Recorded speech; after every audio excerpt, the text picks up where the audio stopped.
He's nothing, Robbie. He drives a used car and thinks he's invisible. Trust me, nobody in that room is going to take Victor Grimm seriously. Those were my wife's words, spoken into her phone 14 days before the party, spoken in our kitchen at 11 in the morning while I was supposedly in the shower. She didn't know the water was already off. She didn't know I was standing 6 feet from the door with a towel around my waist in a marriage, 4 years of one, dissolving in real time through a 2-inch gap in the hallway. My name is Victor Grimm, and this is the story of the night I let 2 people walk into a room they thought they owned. A room that, as it turned out, I had been quietly building for the better part of a decade. I am not a man who raises his voice. My father taught me that. Not on purpose, not with words, but by example. He was a boilermaker in a Rust Belt town in Ohio who swallowed every grievance he ever had until one Tuesday morning a faulty pressure valve ended everything he'd ever meant to say. He died at 4 to 4, in a facility owned by men who knew exactly what they were doing and knew exactly that my family couldn't afford to fight back. I was 16. I stood at his grave in shoes with cardboard in the soles, and I made a decision so quietly that it didn't even feel like a decision at the time. It felt like breathing. I was simply never going to be the kind of man that room full of expensive suits could walk past without knowing exactly who they'd just ignored. But I didn't do it loudly. That's the part nobody saw coming. I want you to understand something before we get to the party. Before we get to the moment Lana tried to make me small in a room full of people who knew precisely what I'd built. Before we get to Robbie Reynolds and his practice smile and the plan the two of them had assembled like something they were proud of, I want you to understand that I saw it coming. Not because I'm extraordinary, because I paid attention when everyone assumed I wasn't. The Tuesday evening I came home and Lana ended her phone call a half-second too quickly. I noticed. I set my jacket on the chair. I poured 2 glasses of wine. I sat across from her at the table we'd shared for 4 years. And then I slid a crisp envelope toward her, gold embossed seal, the Hartfield group crest pressed into the paper like a quiet declaration. There's a party this Saturday, I said. I'd like you to come. She looked at the envelope, then at me, and for just a fraction of a second, I saw it. Calculation, dressed up as surprise. I thought you said these were boring, she said. I changed my mind, I told her. I held her gaze 1 beat longer than comfortable. Then I smiled, warm, ordinary, and asked about her day. Under the table, I could see her thumb moving. She texted Robbie that night. I didn't see the message. I didn't need to. I already knew the shape of what was being planned. I'd known for 6 weeks, ever since a manila envelope arrived at an office Lana didn't know existed, slid under the door by a man named Marcus Drell, former federal investigator, now the most discreet private intelligence operator in the Northeast. I had hired Marcus not in a moment of jealous suspicion, but in the quiet, methodical way I do most things. 3 years into the marriage, something had started to feel architecturally wrong. Not broken, wrong. The way a load-bearing wall feels wrong when you press your hand to it and the vibration isn't quite right. Small things. A name she mentioned once, Robbie, and then never again. A receipt deleted from a shared account, but not before the notification had already landed on my phone. A pause, half a beat too long, before she answered where she'd been. I left the envelope on my desk for 2 days without opening it. I want you to know that. I want you to understand that I am not a man who tears things open. I went to work. I reviewed contracts. I had dinner. I slept. And on the 3rd morning I sat down, opened the envelope, and read all 4 to 7 pages without stopping. Photographs, timestamps, hotel receipts, a call log with a number I didn't recognize repeated across 14 weeks like a drumbeat. I closed the file. I sat for 11 minutes. Then I called Celeste. Celeste Hara had been my attorney for 9 years. She was 51, Japanese-American, and possessed the kind of legal mind that made opposing counsel visibly recalibrate the moment she walked into a room. She had watched me build everything I'd built, from the inside, from the beginning, from the days when the second holding company was still an idea on a legal pad. She was the only person alive who knew the full architecture of what I owned, what I controlled, and what I had quietly done for people who would never know my name. She had told me once, professionally, without editorializing, she doesn't see you, Victor. I had nodded and said nothing. That was 3 years ago. When I called her after reading the file, she picked up on the second ring. I need to restructure something, I said. How much? She asked. Enough, I said. She didn't ask what had happened. She already knew what enough meant. That was 6 weeks before the party. In the 5 weeks that followed, Celeste did what Celeste does, quietly, precisely, with the efficiency of someone who has been preparing for contingencies her entire professional life. By the night of the party, she would be in attendance. Lana had met her exactly once, years ago, briefly, and remembered her only as Victor's quiet lawyer friend. She did not know Celeste's last name. She did not know what Celeste had spent 5 weeks preparing. Saturday morning arrived gray and cool. I was dressed before Lana woke up, a dark navy suit I had owned for 3 years and never worn. Not because I'd been waiting for this moment specifically, because I had simply never had a reason that felt proportionate to it. She came into the kitchen and stopped when she saw me. Is that new? She asked. Old, I said. Just never had a reason to wear it. I watched her watch me button the cufflinks. They were plain, dark metal, no monogram. She was doing the math behind her eyes, trying to locate the version of me she had decided I was. I could feel it. I said nothing. I finished my coffee. My phone buzzed on the counter. I glanced at it, set it face down, did not check it again. She spent the rest of the morning wondering who had texted me. The answer was one word, from Celeste, ready. The Hartfield group held its annual gathering in a restored federal building on the east side of the city, the kind of place that had been beautiful for 100 years and knew it. High ceilings, stone floors that absorbed sound the way old money absorbed scrutiny, completely, without effort. 60 invitations went out each year.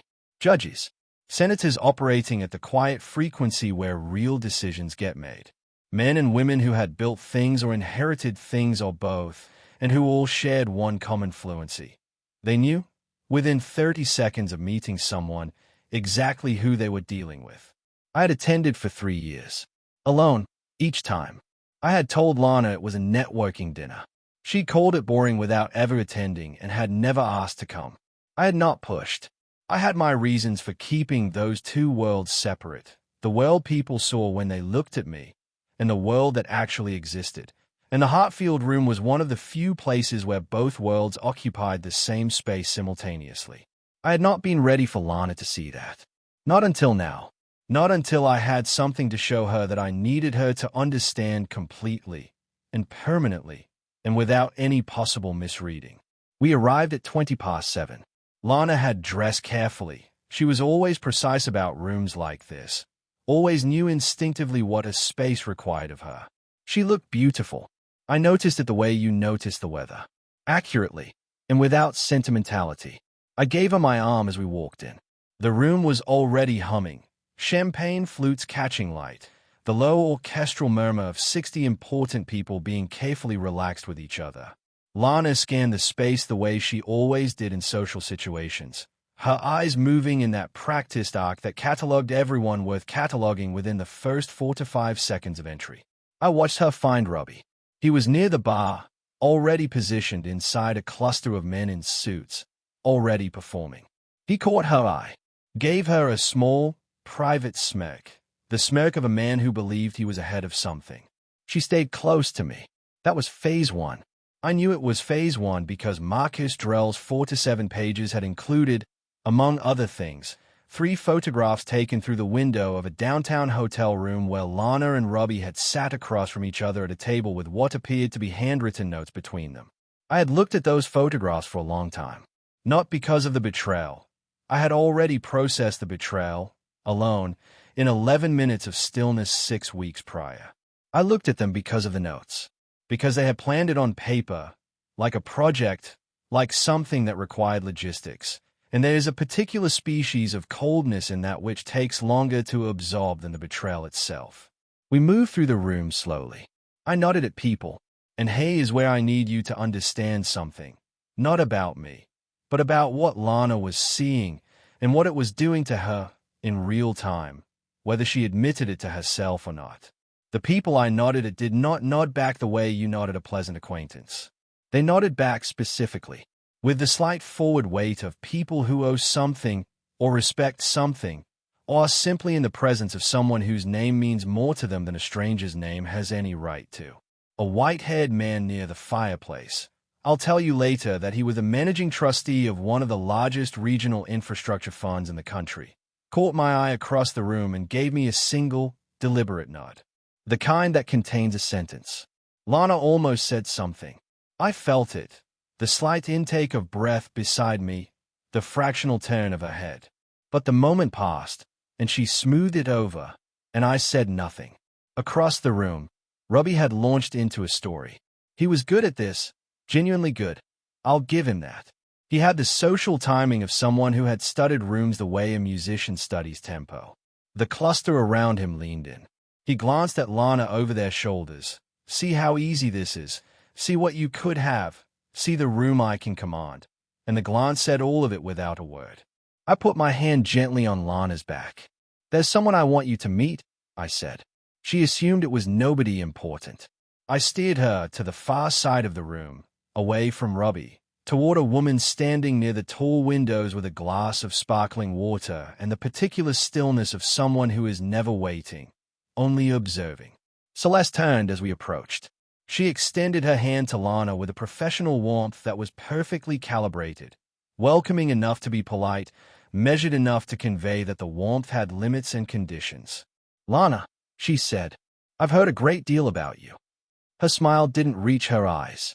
Lana shook her hand and smiled back and said something gracious, and I watched her file Celeste away as someone pleasant and peripheral, a mistake she was going to spend the rest of the evening slowly understanding she had made.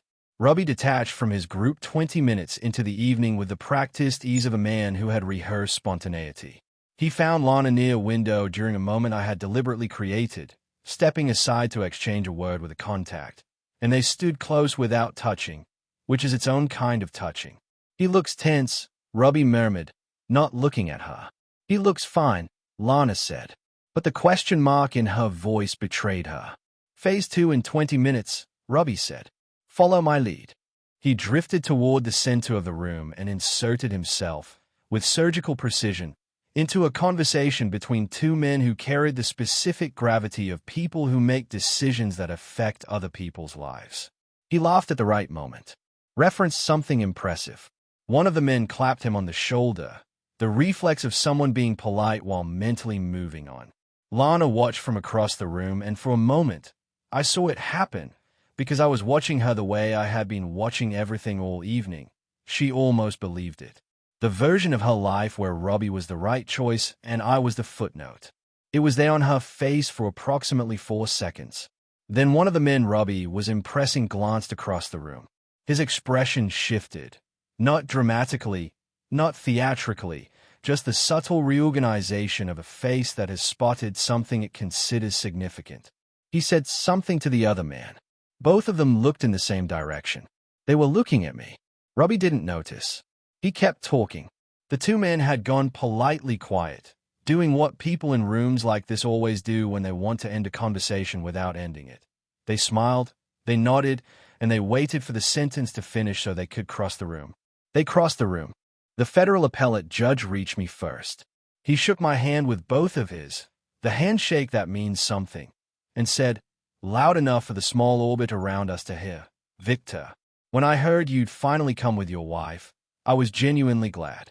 He leaned in and said something private. I laughed, not performing, not calibrating, just genuinely laughing at something a man I respected had said to me. Lana stood 6 feet away and watched her husband become someone she had never introduced herself to. A woman nearby, silver-haired, unhurried, leaned toward her companion and said at a volume designed to carry exactly as far as it did. That's Victor Grimm. The Grimm Holdings man. Do you know what he did for the lakeside workers when that plant nearly closed? Funded the entire restructuring out of his own pocket. 900 jobs. Wouldn't take a cent of public credit. Lana turned her head slowly toward the woman. Grimm Holdings. The woman glanced at her with the mild curiosity of someone who has just noticed a detail that doesn't quite fit. Do you know him? A pause. Lana's champagne glass was perfectly still in her hand. The stillness of someone who has stopped breathing without deciding to. "He's my husband," she said. The woman's expression didn't collapse into shock. It did something quieter and more devastating. It recalibrated. Slowly, the way a face does when it is reassembling everything it thought it understood about a situation and finding that the new picture looks nothing like the old one. Across the room, for the first time all evening, Robbie Reynolds was not smiling. Robbie was adaptive. That was his genuine skill, the ability to read a room mid-collapse and find a new angle before the ceiling came down. He approached a cluster closer to where I was now holding what had become, without any effort on my part, a kind of quiet court. People gravitating not because I was performing but because of what my name represented to everyone in this building except my wife. Robbie inserted himself into the orbit. Smooth, confident. He caught the thread of conversation and pulled himself along it. "Victor," someone said, "I was just telling Robbie about the Lakeside Fund." I turned. I looked at Robbie directly for the first time that evening. Something moved across my face. Not anger. Anger would have been a gift to him. Something he could have worked with, redirected, used. What he saw instead was quieter than anger and harder to absorb. Recognition. The look of a man who has already read every page of something and is now simply watching the document confirm itself. "Robbie Reynolds," I said. Warm handshake. Steady eyes. "I've heard your name recently." A beat. Just one. A few times. His jaw held, but something behind his eyes stuttered like a light fixture with a loose connection. "Good things, I hope." "Interesting things," I said, and I smiled, and turned back to my conversation. He stood in the circle for 4 seconds too long. Then he drifted, and the group closed behind him the way water closes behind something that has passed through it, and there was no evidence he had ever been there. Lana had watched all of it. She set her champagne down on a passing tray. Her hand, I noticed, was not entirely steady. My phone buzzed. I read the screen, looked at Celeste. She gave one small nod. It was time. Lana made her move the way cornered people always do, by doubling down on the performance that was already failing. She crossed the room and slid her arm through mine with the fluid social grace that had always been her most impressive instrument. She laughed at something, touched my arm, smiled at the judge.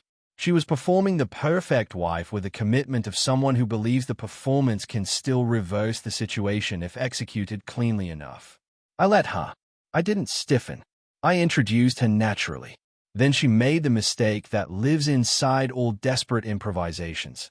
She reached for the rehearsed line, the one she and Robbie had constructed together over a hotel table with handwritten notes between them. She steered the conversation toward my career with a lightness engineered to condescend. "Victor is always so modest." His impropriety, delivered with just enough of a smile to suggest she found it endearing in the way people find quaint things endearing. The room didn't respond the way she'd practiced. There was a silence. Not awkward. Weighted. The silence of a room full of people who are in possession of information the speaker is not. The judge set his glass down with the careful deliberateness of a man choosing his words. "Your husband is one of the most significant private infrastructure investors in this region, Mrs. Grimm. The Lakeside restructuring alone preserved over 900 jobs." He paused. "You must be very proud." The blood left Lana's face so slowly it was almost architectural. Floor by floor, the way a building is demolished from the inside. I said nothing. I took a sip of my drink. Across the room, Robbie was on his phone. His thumbs were moving fast. Robbie was texting a man named Dean, a gossip blogger he had used before, a man with 80,000 followers and a reliable willingness to move quickly when the angle was good. The story Robbie was constructing in real time. Victor Grimm's wife and rising investor Robbie Reynolds photographed together at the Hartfield gala. Sources say the marriage has been privately strained for months. He needed one photograph. He needed Lana in the frame. He sent her a text, "East Corridor. Now, we can still control this." I felt her phone buzz against her hip. I felt her shift. The microsecond of intention, the weight transferring toward the corridor. "Lana." My voice, quiet. Not a question. Not a command. Something more precise than either. "Stay." I wasn't looking at her. I was still engaged with the group. But my hand had moved to her arm, Gently, the way you steady something that is about to fall. And it said everything without saying anything. I know exactly where you were about to go. She stayed. Robbie waited in the east corridor for 4 minutes. He checked his phone twice. Dean had gone offline, completely, suddenly, in the middle of their exchange. He didn't know why. He would spend the next several days learning why. 2 hours before the party, a legal notice had been delivered electronically to Dean's registered business address regarding a pattern of defamatory publications, citing 3 prior posts, outlining specific liability exposure. The firm's name at the bottom of the notice was one Dean had never encountered before and immediately understood he never wanted to encounter again. Horror Legal Associates. Celeste had sent it at 4:47 in the afternoon, between a phone call and a cup of tea, with the efficiency of someone for whom this was simply Tuesday. Celeste approached our group near the end of the evening the way she approaches everything. Without announcement, without performance, already in possession of the outcome. "Victor," she said, "the trustees are ready for you in the side room. They'd like to finalize the commitment." I nodded and looked at Lana. 5 minutes, I said. "Will you be all right?" It was a genuine question. That was the thing that did it, the genuineness. Because Lana had spent the entire evening surrounded by performance, including her own, and the contrast of something real made her throat close in a way she wasn't prepared for. She nodded. I went. Celeste didn't follow me immediately. She turned to Lana with the professional precision of a woman who had prepared this moment as carefully as she prepared everything. "I'm Victor's attorney and private counsel. I believe we met years ago." A pause so brief it almost wasn't there.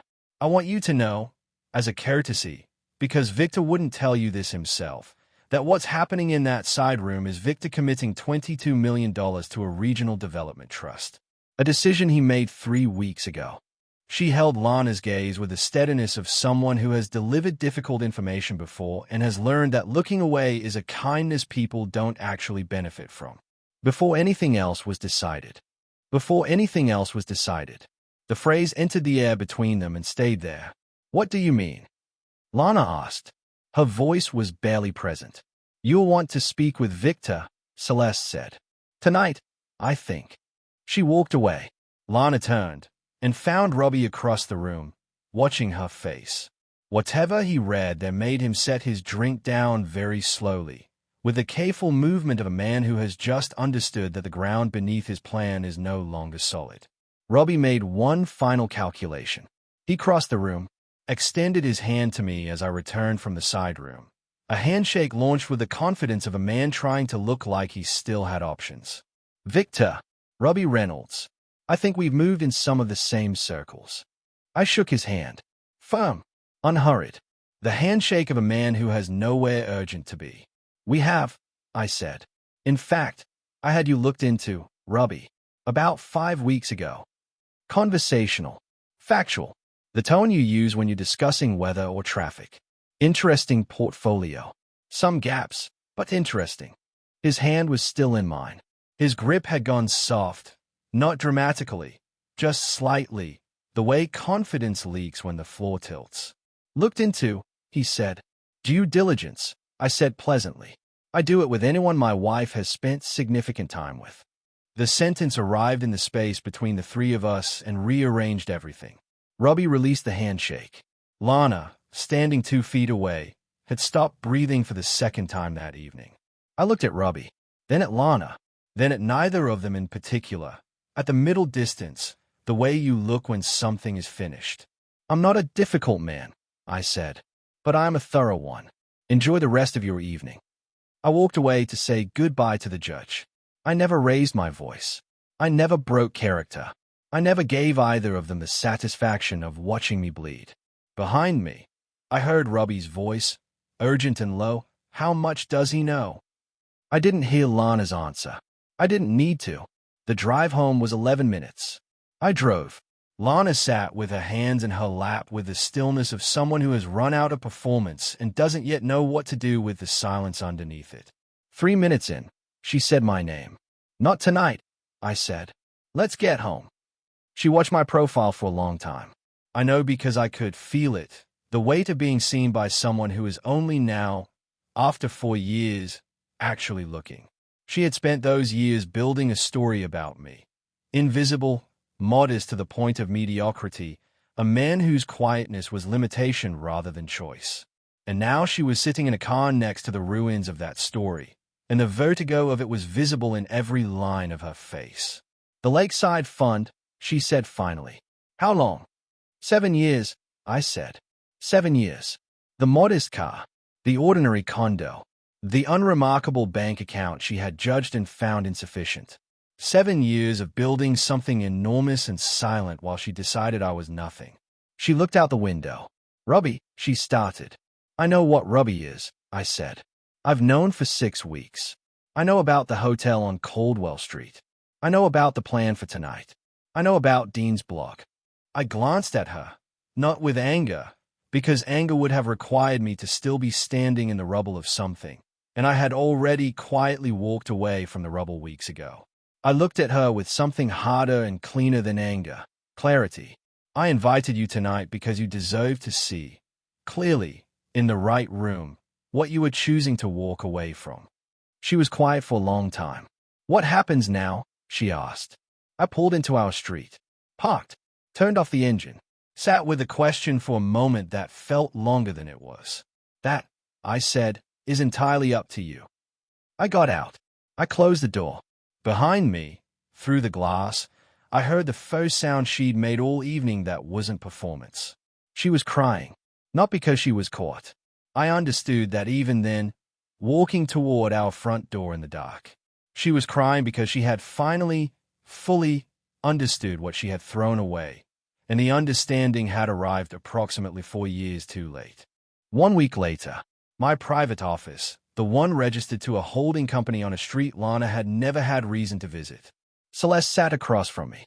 Between us on the desk, divorce papers. Clean, precisely drawn, more generous than any attorney would have advised.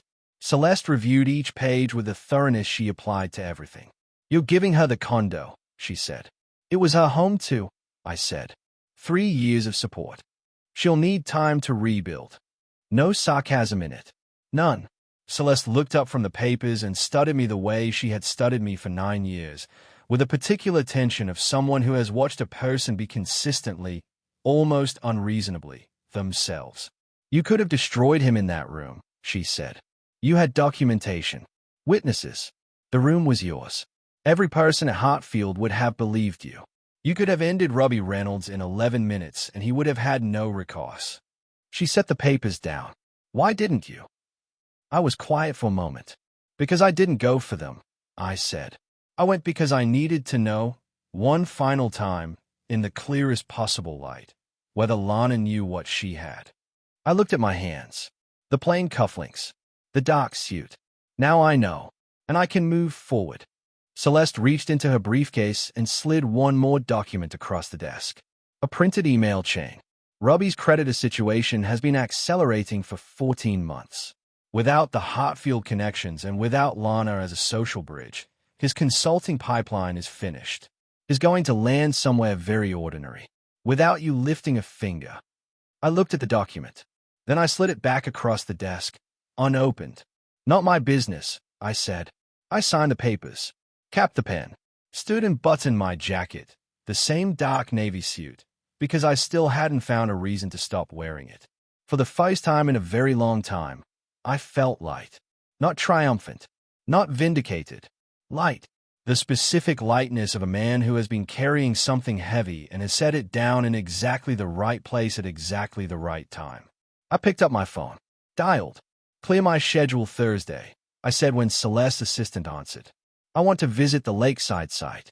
I walked out into a city full of ordinary-looking things. Roads, buildings, facilities, infrastructure that were, in ways nobody needed to announce, quietly and permanently connected to my name. That was enough. That had always been enough. I just had to wait for everyone else to figure it out.